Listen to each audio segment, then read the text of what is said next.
رسول پاک صلی اللہ علیہ وسلم احساس والے نبی ہیں، اور احساس حضور نے امت کا کیا، احساس والی زندگی گزاری، ہر لمحہ محبوب پریشان رہے۔ یہ تھوڑا عرصہ پہلے ڈاکٹر ہارون صاحب مسلمان ہوئے ہیں، اور ابھی انہوں نے 2-3 کتابوں کا انگریزی میں ترجمہ کیا ہے، اور بھی کچھ کتابوں پہ وہ کام کر رہے ہیں۔ ہالینڈ کے رہنے والے ڈاکٹر صاحب ہیں۔ توجہ ہے میری بات پر آپ عزیزوں؟ ڈاکٹر صاحب کہتے ہیں کہ میں نے یہ سنا تھا کہ مسلمان دہشت گرد ہے، یہ بم بلاسٹ کرتے ہیں۔ تو میں جہاں لفظ اسلام آتا تھا وہاں سے میں تھوڑا پچ جاتا تھا، پیچھے ہٹ جاتا تھا، لیکن میرے مزاج کے اندر یہ بات شامل تھی کہ میرے اندر اللہ نے بڑا انسانیت کا جذبہ رکھا ہوا تھا۔ تو میں ایک تنظیم قائم کر رہا تھا، میرا خیال تھا کہ ایک ایسی جماعت بناؤں کہ جو پوری دنیا کے اندر اسلام، توجہ ہے میرے عزیزوں کی، کہتے میرا خیال تھا ایسی جماعت قائم کروں کہ جو پوری دنیا میں لوگوں کی خدمت کرے اور بغیر امتیاز کے کرے، اسلام والوں کی بھی اور غیر مسلموں کی بھی۔ لیکن مجھے بڑا دھچکا رہتا تھا کہ مسلمان سخت گیر قوم ہے۔ میں نے بہت ساری جماعتوں کا منشور اور دستور منگایا، اور میں نے کہا میں اپنی جماعت کا دستور لکھوں گا تو پہلے ذرا سارا میں مطالعہ کر لوں۔ ڈاکٹروں کا ٹیبل ہوتا ہے، اس کے اوپر شیشہ لگا ہوتا ہے، نیچے وہ جو چیز ضروری ہوتی ہے وہ رکھ لیتے۔ کہتے ایک مصر کے مولانا صاحب آئے ہوئے تھے ہالینڈ کے دورے پر، اچھی انگریزی جانتے تھے، تو کسی وجہ سے علیل ہو گئے۔ میرے پاس وہ آئے اور انہوں نے دیکھا کہ میں انسانی حقوق پر کچھ لکھ رہا ہوں، کام کر رہا ہوں، تو وہ دیکھ کر کے مجھے کہنے لگے کہ ڈاکٹر صاحب آپ کوئی تنظیم قائم کر رہے ہیں؟ میں نے کہا ہاں۔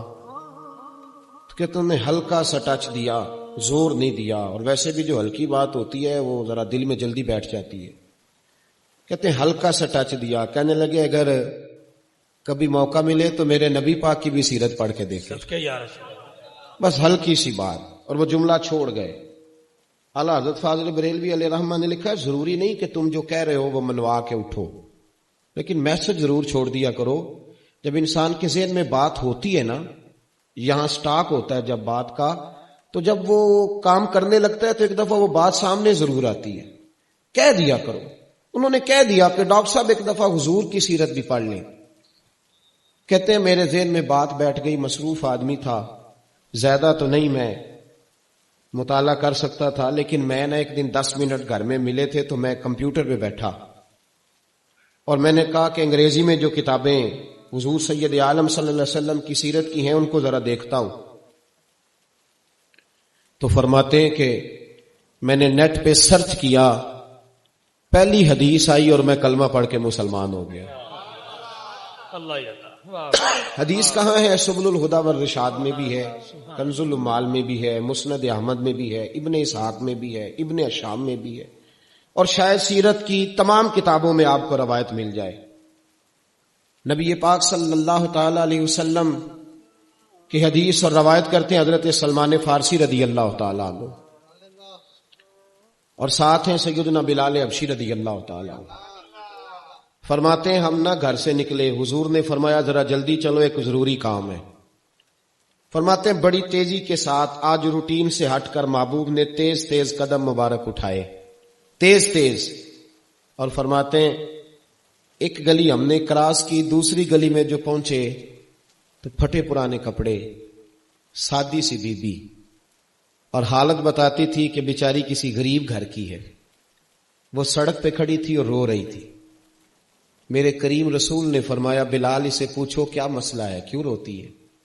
تو حضرت سلمان عرض کرتے ہیں میں نے کہا حضور میں پوچھ لیتا ہوں، آپ جائیے، کام بڑا ضروری ہے جو نکلے، میں معلومات کرتا ہوں۔ تو محبوب نے فرمایا نہیں، اس کے آنسو پوچھنے سے ضروری کوئی کام بھی نہیں، پہلے اس کی داد رسی ہوگی، اسے پہلے پوچھا جائے گا۔ روتے نہیں رہتے لوگ گھروں میں، لوگ گزر نہیں جاتے چپ کر کے؟ کتنے لوگ تڑپتے، کون احساس کرتا ہے؟ نبی پاک سید عالم صلی اللہ علیہ وسلم رکے اور اس خاتون سے پوچھا کیا بات ہے؟ اس نے کہا کہ بات کوئی بھی نہیں، میرا ایک ہی موٹا سا مسئلہ ہے۔ کہا وہ کیا؟ کہنے لگی میں غریب ہوں، اور غریبی بذات خود بہت بڑا گناہ ہوتی ہے، لوگ بڑا جرم سمجھتے ہیں اس کو، بذات خود میں نے شروع میں کہا نا کہ مذہبی سٹیج کی بھی صدارت غریب آدمی نہیں کر سکتا، کیونکہ غریب جو ہوا جہد کول دتھی ہونی انہیں نیڑے بہنا ہے نا جی، جہد کول نہیں انہیں تو پیچھے جا کے بہنا اینڈ تے کول کیڑا دتھی ہے۔ اس سٹیج پہ بھی غریب آدمی کی صدارت نہیں ممکن ہو ہی نہیں سکتا۔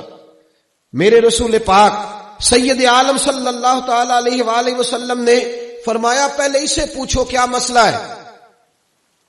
وہ کہنے لگی میں غریب ہوں، بوڑھی ہو گئی ہوں، ساری زندگی غلامی میں گزاری ہے، تیل لینے آئی تھی 5 دینار کا، بوتل میں تیل بھروایا ہے، اور اب بوڑھی ہوں نا تو کمر درد کرتی ہے، پیر پیچھے موڑا ہے تو میں گری ہوں، تیل زمین پی گئی ہے، اب زمین تو واپس نہیں کرتی، لیکن واپس جاؤں گی تو ایک یہودی عورت کی ملازمہ ہوں، وہ درے سے مارے گی، کھال ادھیڑ دے گی، میں بڑی پریشان ہوں، اب نہیں مار کھائی جاتی، ہڈیاں بوڑھی ہیں، قربان جاؤں۔ حضرت بلال کو حضور نے حکم دیا، فرمایا دوڑ کے گھر جا 5 دینار لا۔ فرماتے ہیں 5 دینار لائے، تیل خرید کے دیا، وہ پھر رونے لگی۔ فرمایا آپ کیوں روتی ہے؟ اس نے کہا بتایا نا غریب ہوں، غریب کا جرم کوئی نہیں ہوتا لیکن پیس دیا جاتا ہے، پھر بھی مار تو اب بھی پڑے گی، اب کیوں پڑے گی؟ تو عرض کرنے لگی محبوبہ مار اس لیے پڑے گی کہ دیر سے کیوں آئی ہے۔ تو میرے کریم رسول اور وہ بی بی حضور ابھی آئے ہیں مدینہ طیبہ، امام یوسف صالحی فرماتے ہیں ابھی آئے تھے حضور، سبل الہدی والرشاد کے مصنف کہتے ہیں ابھی آئے تھے نبی پاک، وہ جانتی بھی نہیں تھی۔ تو سید عالم صلی اللہ تعالی علیہ وسلم نے فرمایا اچھا مار پڑے گی؟ کہا ہاں۔ او بھائی کاؤنسلر جو کل آپ کو کہہ رہا تھا نا میں آپ کا خادم ہوں، کاؤنسلر بے گناہ، بلکہ ہمارے ایس ایچ او صاحب اگر چودھری پہ پرچہ آ جائے تو اس کو ٹیلی فون کر کے پوچھتے ہیں صاحب جی تہاڈے خلاف درخواست آئی ہے، کی کرنا ہے؟ تو غریب آدمی بیچارہ، اس کی غلطی یہ تھی کہ وہ غریب تھا تو اس نے ریڑھی لگا لی چوک میں، اس کو دبوچ کے لے گئے، تینوں پتا نہیں ایتھے نہیں کھلوئی دا، تو اس کے پاس کل انویسٹمنٹ ہی 5000 تھی، سارا لے گئے۔ پھر وہ کونسلر صاحب کے پاس چلا گیا، سر میرے نال چلے آ دے ذرا میں تھانے جانا۔ انہوں نے کہا گڈی کرائی آ، پیسے ہے نہیں ایویں تھانے جائی دا ہے۔ اب وہ گاڑی لایا ہے، پتہ نہیں کہاں سے لایا ہے، تھانے پہنچا ہے، اور یہ ہے ہمارا حال کہ وہ ایس ایچ او بھی بیٹھا ہے کرسی پہ اور کونسلر بھی کرسی پہ بیٹھا ہے، اور وہ غریب پیروں میں بیٹھا ہے اور ہاتھ باندھ کے کہہ رہا میری ریڑھی دے چھڈو، میریاں 4 دھیاں نے تو میں شامی کھانا کھڑنا ہے۔ کدھر گیا امت کا وہ ذوق؟ ساری زندگی نعتیں سننے والوں بتاؤ تو صحیح نعت نے تاثیر کیا دی ہے روح پہ؟ اگر ابھی بھی گھاڑی غریب کے پاس کھڑی نہیں ہوتی تو پھر کیا اثر ہوا ساری زندگی نعت سننے کا؟ میرے مصطفیٰ کریم سید عالم صلی اللہ تعالی علیہ وسلم نے فرمایا اس خاتون سے یہاں کونسلر ساتھ نہیں جاتا، کہتا کر دیا ٹیلی فون، سویرے 9 بجے پہنچ جانا۔ پر کائنات کی سب سے معزز شخصیت حضرت سیدنا بلال حبشی رضی اللہ تعالیٰ عنہ فرماتے ہیں میرے نبی پاک نے فرمایا بی بی چل میں تیرے ساتھ چلتا ہوں، گویا اللہ کی ساری رحمتیں اس کے ساتھ ساتھ چلنے لگی۔ اور آگے آگے نہیں، ساری کتابیں پڑھ لو، وہ پھٹے پرانے کپڑوں والی بی بی آگے آگے اور اللہ کے کریم رسول پیچھے پیچھے، ساری گلیاں اس نے پھرائی، مدینے کی صحرا آ گیا۔ ایک دروازے پہ دستک دی، سے مالکن آئی، وہ بی بی بعد میں کہتی ہے میں بھی بڑی ڈاڈی تھی، طاقت ہی نہیں تھی میرے سامنے کو کھڑا ہو سکے، لیکن جب میں باہر نکلی تو میں نے نور کے حالے میں لپٹی ہوئی ایک عظیم ہستی کو دیکھا۔ فرماتے ہیں محبوب کے گورے چٹے رنگ کے اوپر کالی زلفیں اور محبوب پاک کی مقدس آنکھیں جب تک بات کرتے رہے نظریں زمین پہ جھکی رہیں۔ شرم و حیا والے رسول نے بڑے میٹھے، بڑے دھیمے، بڑے خوبصورت لہجے میں کہا، بریلی کے امام فرماتے ہیں نیچی نظروں کی شرم و حیا پہ درود، بڑے دھیمے لہجے میں فرمایا تیری نوکرانی ہے تیری؟ عورت کہتی ہے میں تو حضور کے جلووں میں محو ہو گئی کہ سادگی میں اتنا حسن میں نے دیکھا ہی نہیں، تیری نوکرانی ہے؟ کہا ہاں۔ تو میرے محبوب نے فرمایا بیچاری کی غلطی کوئی نہیں، اسے مارنا نا، اس سے تیل گر گیا تھا، نیا خریدتے دیر ہو گئی، رو رہی تھی تو میں سفارش کرنے آیا ہوں۔ وہ خاتون کہتی ہے کسی کی نہیں مانی تھی، پر محبوب کے جملوں میں تاثیر اتنی تھی، ککھ سواد نہیں مشری اندر، اساں کھنڈا بھی چکھ ڈٹھیاں، انہاں ساریاں شیواں نالوں گلاں سجن دیاں مٹھیاں، فرماتے ہیں نبی پاک صلی اللہ تعالی علیہ وآلہ وسلم نے فرمایا کچھ نہ کہنا. کہنے لگی نہیں کہتی، میرا وعدہ رہا، کچھ نہیں کہوں گی. اب میرے حبیب نے پھر نظر اٹھائی اور اس غریبنی کی طرف دیکھا اور فرمایا تو اگر کہے تو میں جاؤں، تو اگر کہے تو میں خود بھیک دیں، خود ہی کہے منگتے کا بھلا ہو، تو اگر کہے تو میں جاؤں. اس نے خراج پیش کیا تو چند آنسو گرائے. کہنے لگی محبوبہ جیسے بندہ نوازی. حضور نے رخ پھیرا تو حضرت بلال کہتے میں پیچھے رہ گیا تو وہ دونوں بیبیاں دوڑ کے میرے پاس آئیں. کہنے لگی بتا تو صحیح ہے کون، یہ بتا تو صحیح کون تھے. تو حضرت بلال کہنے لگی تم نہیں جانتے. جناب بلال فرمانے لگے یہی تو ہیں جنہیں اللہ نے سچا رسول بنا کے بھیجا ہے. بیبیاں دوڑ کے آئیں. کہنے لگی محبوبہ دروازے تک آئے ہو تو خالی تو نہ لوٹاؤ، مہربانی فرماؤ ہمیں بھی کلمہ پڑھا دو.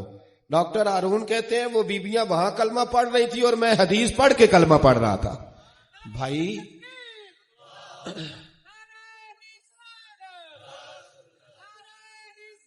اگر دولت احساس ہے نا پھر تو زندہ ہے. جو زندہ ہوتا ہے اس میں لچک ہوتی ہے، جو مر جاتا ہے وہ اکڑ جاتا ہے. اگر زندگی ہے تو پھر احساس ہونا چاہیے. اگر تیرے اندر زندگی ہے تو پھر احساس ہے، اور اگر تیرے اندر احساس نہیں رہا نا تو پھر زندگی زندہ دلی کا نام ہے. مردہ دل کیا خاک جیا کرتے، احساس سے مروت پیدا کر. تھوڑا سا دائیں بائیں بھی دیکھیں، تھوڑا پلٹ کر بھی دیکھیں کہ کہیں آپ کی ضرورت تو نہیں.